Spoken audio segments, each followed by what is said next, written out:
ভালোবাসতে চাই যার হৃদয়টা আগে থেকেই ভাঙা।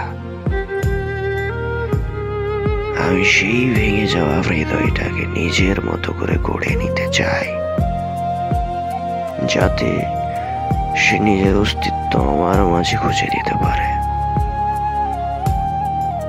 আমি এমন একজনকে চাই যার প্রথম ভালোবাসা হিসেবে নয়, শেষ ভালোবাসা হয়ে থাকতে পারে।